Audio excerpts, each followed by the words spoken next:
Okay, so this is how you fix the drive motor if it's stuck or needs to be replaced in Neato Botvac 80. It's kind of an old one.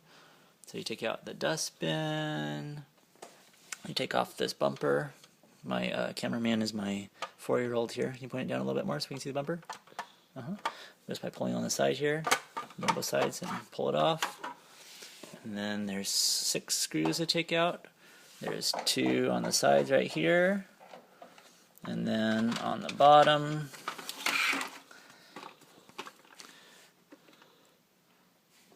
there's some down here. Point down a little bit. Like that? Here on both sides, and here on both sides. That's what it looks like. And then the cover will lift off. And then the drive motor for the brush is right here. The 4-year-old is Saya. That's Saya. And then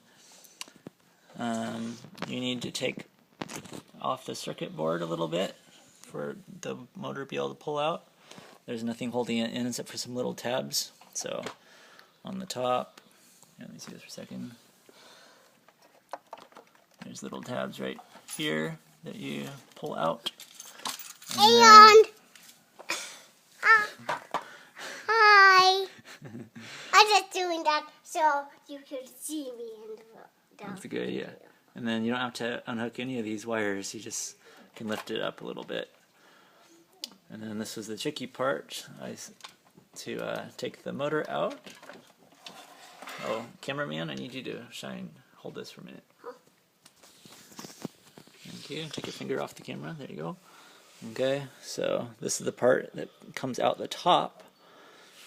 So you just put your screwdriver in there and pull it out a little bit, and then you can push it up.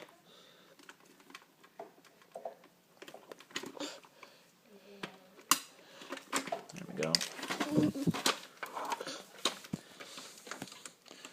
And then if you get the circuit board out of the way, the motor comes out like that. And don't jiggle it any. Thank you. Show the motor comes out. What? Show the motor comes out. And then if you're replacing it, you can just unplug it and replace it. And if you're fixing it, then there's some little tabs on this. Hi, my name is Saya again. There's some little tabs on this black part, 3 of them, that you can pop off and clean in there.